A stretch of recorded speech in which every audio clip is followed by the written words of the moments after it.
BBA semester 3 business statistic. Last time આપણે example number 24 જે છે જોયો હતો. એના પછી એક્ઝામ્પલ 25 જે છે બાકી છે. અને આજે આપણે એક્ઝામ્પલ નંબર 26 જોવાનું છે. Example 26. From the following given data, obtain the two regression equation and estimate the value of y when x is equal to 80 and x when y is equal to 100. કે જે following data જે છે આપેલો છે એના પરથી regression line find કરો અને એક કે y ની વેલ્યુ ફાઇન્ડ કરો જ્યારે x બરાબર 80 હોય, બીજું x બરાબર y is equal to 100 ત્યારે x ની વેલ્યુ ફાઇન્ડ કરો. એટલે જો જે ડેટા આપેલો છે એના પરથી આપણે ફાઇન્ડ કરવાનું છે. given that પહેલા તો શું મેળવવાનું છે? Regression line. બરાબર, આ રિગ્રેશન લાઈન જે છે ફાઇન્ડ કરવાની છે. બીજો ક્વેશ્ચન એની અંદર જે છે કે find the value of y when x is equal to 80. કે x બરાબર જ્યારે 80 હોય ત્યારે y ની વેલ્યુ કેટલી. એન્ડ બીજો એના પછીનો જે ક્વેશ્ચન છે કે find x is equal to what when y is equal to 100. કે y બરાબર 100 હોય ત્યારે x ની વેલ્યુ. અને ડેટા જે છે આપેલો છે કે x bar is equal to 50 sigma x minus 40 is equal to sigma y minus 50 is equal to 160. કે sigma x minus 40 160 છે અને sigma y minus 50 પણ 160 છે. Second sigma xy is equal to 48,256. Second જે વેલ્યુ આપેલી છે y bar is equal to 60. sigma x minus 45 square is equal to 656 and sigma y minus 64 એનો square is equal to 1280. તો આ જે છે આપેલો ડેટા છે. હવે ક્વેશ્ચન જે છે એ આગળના પેપરમાં પણ પૂછાયેલો છે 7 માર્ક્સની અંદર. તો પૂછી શકાય એવો ક્વેશ્ચન છે. અને જો અહીંયા આપણે જરૂર છે નહીં પડશે તો કે રિગ્રેશન લાઈન ફાઇન્ડ કરવા માટે કોની જરૂર પડે? તો કે રિગ્રેશન લાઈન ફાઇન્ડ કરવા માટે dyx અને dxy આ બેની જરૂર પડે. બરાબર, dyx ની ફોર્મ્યુલા શું છે? તો કે dyx is equal to n into sigma xy minus sigma x into sigma y upon n into sigma x square minus sigma x whole square. બરાબર, આ ફોર્મ્યુલા છે ની છે dyx અને dxy બરાબર શું થાય? તો dxy is equal to n into sigma xy minus sigma x sigma y upon n into sigma y square minus sigma y whole square. બરાબર, આ જે ફોર્મ્યુલા છે આનો ઉપયોગ આપણે કરવાનો છે. પણ એની પહેલા અહીંયા જો વેલ્યુ જે આપેલી છે એની વેલ્યુ આપેલી છે x બાર અને y બાર આપેલા છે રિગ્રેશન લાઈન માટે જેની જરૂર પડે. બીજું સિગ્મા x સિગ્મા y કે સિગ્મા x સ્ક્વેર કે સિગ્મા y સ્ક્વેર આપેલા નથી. સિગ્મા xy આપેલા છે. બરાબર, n પણ આપેલા નથી. તો જો આપણે આ જે કિંમતો આપી છે એ કિંમતોનો ઉપયોગ કરીને મેળવી શકીએ. તો પહેલી જે વેલ્યુ છે આની વાત કરીએ આપણે કે here sigma x minus 40 is equal to 160. sigma x minus 40 is equal to 160. એટલે કે આનો મીનિંગ શું થાય? તો કે sigma x minus 40 એટલે શું? તો કે સિગ્મા આ બંનેને લાગશે એટલે sigma x minus sigma 40 is equal to 160. It means that sigma x minus sigma 40 એટલે થાય 40n is equal to 160. આ યાદ રાખજો બરાબર કે સિગ્મા 1 એટલે શું તો કે 1 + 1 + 1 કેટલી વખત તો કે n ટાઈમ્સ એટલે આ થાય n. સિગ્મા 2 એટલે શું તો કે 2 + 2 + 2 n ટાઈમ્સ એટલે 2n. એવી રીતે સિગ્મા 40 એટલે શું તો કે 40n બરાબર. એક આ વેલ્યુ જે છે કે 40n. બીજી વાત આપણે કરીએ કે જો એક આપણને ફોર્મ્યુલા ખ્યાલ છે કે x bar is equal two શું થાય તો x bar is equal to sigma x અપન n આ ફોર્મ્યુલા છે. તો અહીંયા જો કે x બાર આપણને આપેલો છે x બાર કેટલો છે તો x બાર એટલે 50. સો 50 is equal to sigma x અપન n. It means that અહીંથી સિગ્મા x ને સૂત્રનો કરતા કરો તો sigma x is equal two શું થાય તો કે sigma x is equal two 50n થાય કે નહીં. Sigma x is equal two 50n એટલે કે અહીંયા જે સિગ્મા x છે ત્યાં લખી શકાય શું 50n minus 40n is equal to 160. It means that 50 minus 40 means 10n. 10n is equal to 160. It means that n is equal to 16. n બરાબર કેટલા બેઠા 16. મોટા ભાગના ક્વેશ્ચન જો એક્ઝામમાં પૂછાય તો એમાં n ડાયરેક્ટ આપી દીધો બાકી ન આપ્યો તો આ રીતે મેળવી શકાય બરાબર. કે x બાર નો યુઝ કરી x bar is equal to sigma x upon n અથવા y બાર નો યુઝ કરીને પણ મેળવી શકાય. તો આ n ની વેલ્યુ આપણને મળી બરાબર. હવે જો એના પછીની વાત જે છે કે સિગ્મા x અને સિગ્મા y આની વેલ્યુ આપણે મેળવી કે સિગ્મા x એટલે શું તો કે પહેલી વાર sigma x is equal to આ ઉપર લખી શકાય n into x બાર. સિગ્મા x એટલે શું n into x bar. so it means that n એટલે શું n ની વેલ્યુ કેટલી મળી આપણને 16 એને ગુણ્યા x બાર આપેલો છે 50. 16 ગુણ્યા 50 એટલે કેટલા થાય તો કે 800 આ x બાર સોરી સિગ્મા x. બીજી વાત કરો sigma y. Sigma y is equal two શું થાય તો કે સિગ્મા y એટલે શું તો કે n into y bar. n into y bar it's equal to n means 16 into y bar એટલે શું y bar એટલે 60. so its answer is 960. એટલે આ થયો સિગ્મા y બરાબર. એટલે અહીંયા જે આપણે વાત કરી કે સિગ્મા x અને સિગ્મા y બે વેલ્યુ મળી. સિગ્મા x y આપણી પાસે છે n છે. હવે જરૂર કોની છે સિગ્મા x સ્ક્વેર અને સિગ્મા y સ્ક્વેર. તો આ કઈ રીતે મેળવાય સિગ્મા x સ્ક્વેર અને સિગ્મા y સ્ક્વેર તો એની વાત કરીએ આપણે.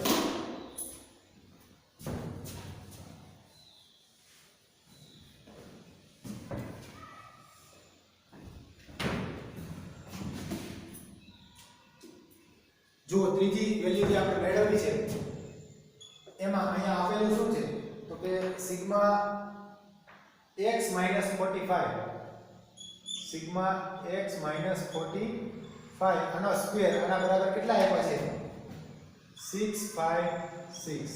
અને સાદું રૂપ આપો તમે તો શું થાય તો કે therefore સિગ્મા આ વર્ગ કરો એટલે પહેલા પદનો વર્ગ એટલે x સ્ક્વેર માઈનસ 2 ગુણ્યા પેલું બીજું પદ 2 ગુણ્યા 45 ગુણ્યા x એટલે કે 90x પ્લસ બીજા પદનો વર્ગ એટલે કે 45 નો વર્ગ શું થાય 45 નો સ્ક્વેર તો કે 2025 is equal to 656. આ માત્ર મેં શું કર્યું વિસ્તરણ x ઓછા y નો વર્ગ એટલે x વર્ગ માઈનસ 2xy વત્તા y નો વર્ગ સૂત્ર જે છે ને ફોર્મ્યુલા કે x માઈનસ y એનો સ્ક્વેર એટલે શું થાય તો કે x square minus 2xy plus y square બરાબર. આ ફોર્મ્યુલા પરથી આ છે. હવે જો હવે આ સિગ્મા છે ને સિગ્મા ત્રણે ત્રણ ટર્મને લાગશે એટલે શું થાય તો કે sigma x square minus sigma 90x plus sigma 2025 is equal to 656. અને અહીંયાથી તમે સાદું રૂપ આપશો એટલે આ જે છે કે સિગ્મા x સ્ક્વેર માઈનસ 90 છે કોન્સ્ટન્ટ છે એટલે બહાર આવી જાય 90 into sigma x, 90 into sigma x, અને આ જે સિગ્મા 2025 છે એ શું થઈ જાય તો કે 2025 ગુણ્યા n. હમણાં અહીંયા કેમ આપણે વાત કરી કે સિગ્મા 40 લેવો તો 40 છે, તો સિગ્મા 2025 એટલે શું તો કે 2025 into n is equal to 656. બરાબર. હવે વેલ્યુ મૂકી દેજો તો શું થાય તો કે sigma x square minus 90 into sigma x ની વેલ્યુ કેટલી છે 800 plus 2025 into n means 16 is equal to 656. બરાબર. therefore sigma x square minus આ 90 into 800 એટલે એનો ગુણાકાર જે છે એ થાય 72000 પ્લસ 2025 into 16 એટલે એ થાય 32400 is equal to 656. it means that sigma x square is equal to, આને સામે જવા દઈએ તો સામે 656 છે, આ માઈનસ છે એ સામે જઈએ તો પ્લસ થાય 72000 અને આ પ્લસ છે એ માઈનસ થાય 32400. so it means that sigma x square is equal to, અને તમે કેલ્ક્યુલેશન કરશો એટલે 40256. આ વેલ્યુ કોની મળી સિગ્મા x સ્ક્વેર ની. આ જ પ્રમાણે શું મેળવવું પડે સિગ્મા y સ્ક્વેર મેળવવું પડે. તો એની વેલ્યુ મેળવવા માટે આપણને શું આપેલું છે તો કે સિગ્મા y માઈનસ 64 આનો સ્ક્વેર આના બરાબર કેટલા આપ્યા છે 1280. હવે જો સેમ જે રીતે આ રીતથી સિગ્મા x સ્ક્વેર ફાઇન્ડ કરો આ જ પ્રમાણે આપણે સિગ્મા y સ્ક્વેર ફાઇન્ડ કરશું. સો સિગ્મા અહીંયા તમે સ્ક્વેર કરશો તો શું થાય ફર્સ્ટ ટર્મ નો સ્ક્વેર એટલે y square minus 2 into first term into second term એટલે 164 ગુણ્યા 2 128 into y પ્લસ 64 નો સ્ક્વેર કરશો એટલે 64 નો સ્ક્વેર થાય 4096 is equal to 1280. બરાબર છે. so therefore આ સિગ્મા આવે ત્રણેયને લાગશે sigma y square minus 128 into sigma y plus sigma 4096 is equal to 1280. so finally sigma y square minus 128 into sigma y.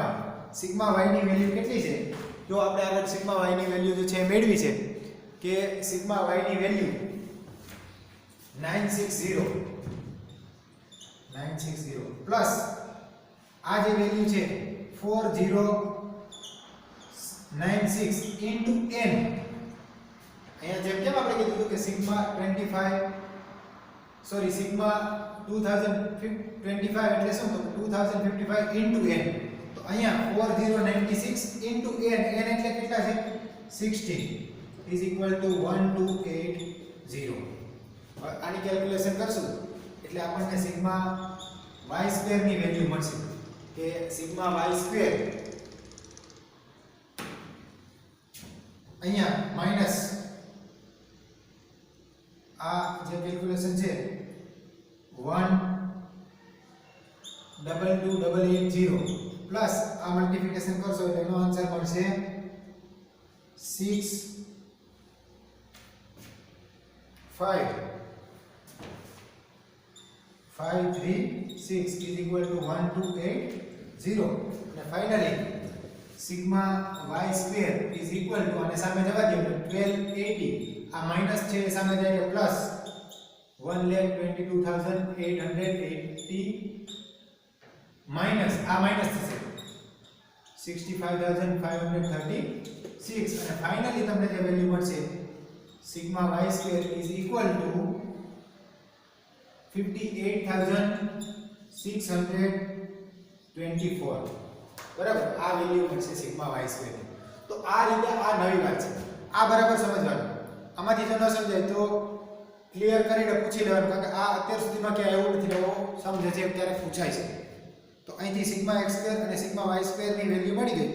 હવે તો કોમન થઈ જાય પછી તો કે આના પછી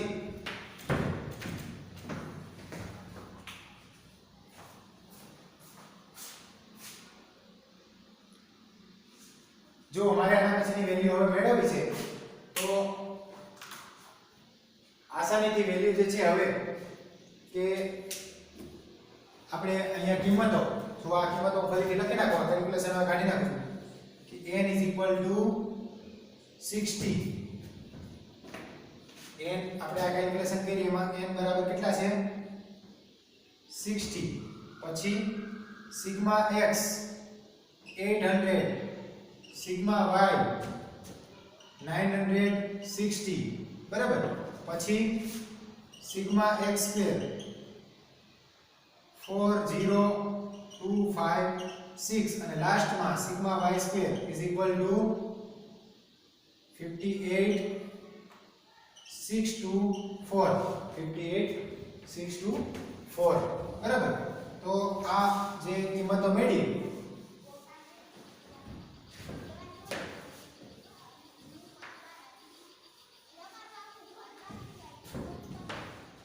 હવે જો byx અને bxy આની વેલ્યુ આપણે ફાઇન્ડ કરી છે byx and bxy.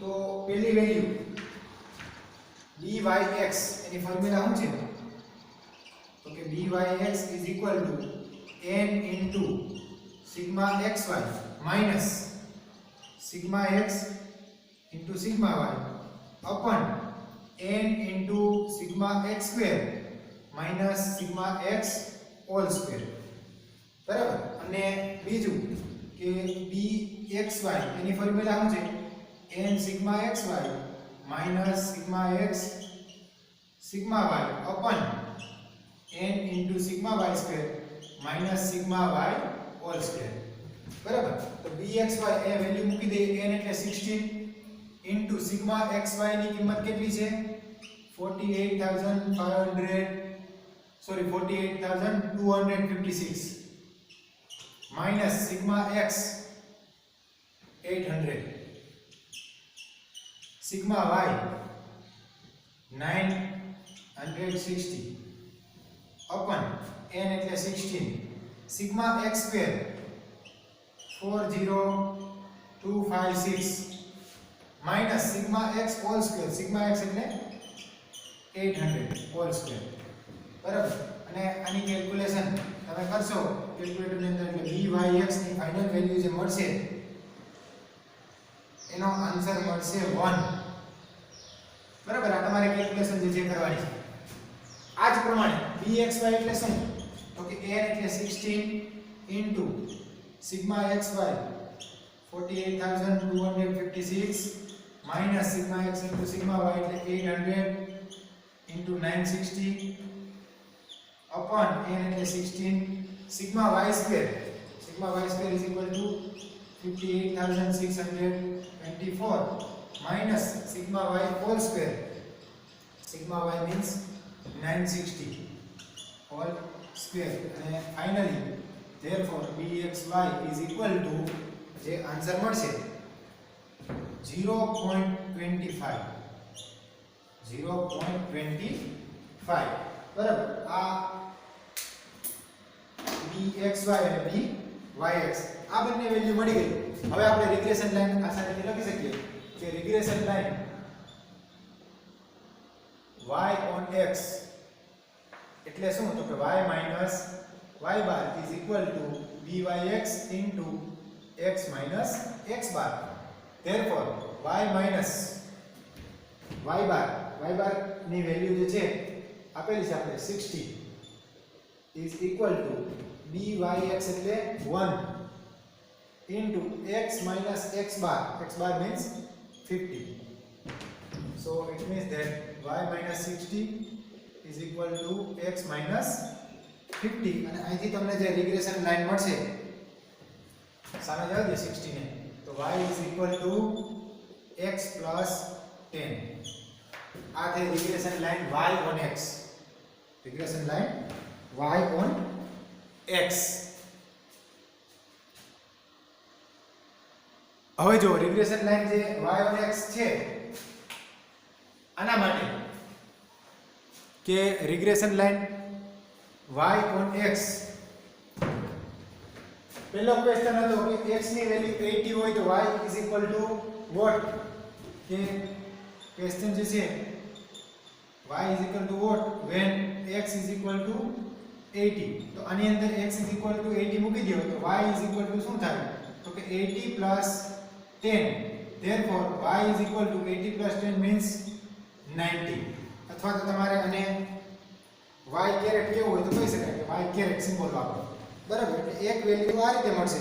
અને બીજો ક્વેશ્ચન જે છે કે x what x is equal to what when y is equal to 100, તો એના માટે કઈ રિગ્રેશન લાઈન ફાઇન્ડ કરવી પડે, તો કે regression line x on y. અને x on y નું સમીકરણ શું થાય, તો કે x minus x bar is equal to bxy into y minus y bar. અહીંયા વેલ્યુ મૂકીએ તો x minus x bar એટલે શું, x bar એટલે 50 is equal to bxy. bxy ની વેલ્યુ છે 0.25 into y minus y bar. y bar ની value કેટલી છે 60. તો અહીંયા સાદું રૂપ આપી દો. therefore x minus 50 is equal to 0.25y minus 0.25 into 60. 0.25 into 60 એટલે એ થાય minus 50. so it means that x is equal to 0.25y minus 15. આ 50 સામે જાય એટલે plus 50. So finally x is equal to 0.25y minus 15 plus 50 plus 35. તો આ થઈ regression line x on y, બરાબર. હવે જે ક્વેશ્ચન હતો, ક્વેશ્ચન શું હતો, બીજો ક્વેશ્ચન, એ ક્વેશ્ચન એવો હતો કે x is equal to what when y is equal to 100, કે y બરાબર 100 હોય ત્યારે x ની વેલ્યુ કેટલી થાય. તો મૂકી દે કિંમત એમ કે x is equal to 0.25 into y એટલે કેટલા 100 plus 35. so it means that therefore x is equal to 0.25 into 100 means 25. 25 plus 35. 25 plus 35. so finally x is equal to 25 plus 35 60. so value of x or x caret is equal to 60. તો આ જે છે example number 26. આ તો બધી વાત આપણે કરેલી જ છે પહેલા, પણ આની પરથી આ કિંમતો જે મેળવી એ મહત્વની છે. એના સ્ટેપ બરાબર સમજવાના. એક એક્ઝામ્પલ જે છે એક્ઝામમાં પૂછાયેલો છે અને પાછળ પ્રશ્નપત્રની અંદર બુકમાં આપેલો પણ છે. તો આજના લેક્ચરમાં આપણે આ એક્ઝામ્પલ જે છે નવી વાત ખાસ આ કે n કેવી રીતે ફાઇન્ડ કરવો, આવી રીતે વેલ્યુ આપેલી હોય તેમાંથી સિગ્મા x કેમ ફાઇન્ડ કરવો, સિગ્મા y કેવી રીતે ફાઇન્ડ કરવો, સિગ્મા x સ્ક્વેર કેમ ફાઇન્ડ કરવો અને સિગ્મા y સ્ક્વેર કેમ ફાઇન્ડ કરવો, એની પ્રેક્ટિસ કરી લેવાની. બીજો કોઈ પણ એક્ઝામ્પલ આવો આવે તો આવડવો જોઈએ. તો આજે આપણે આ એક એક્ઝામ્પલ જોયો. આવતા નેક્સ્ટ લેક્ચરમાં આપણે 25મો એક્ઝામ્પલ જે પ્રેક્ટિસ માટે બાકી છે એ જોઈશું. આજે અહીં સુધી રાખીશું. Thank you.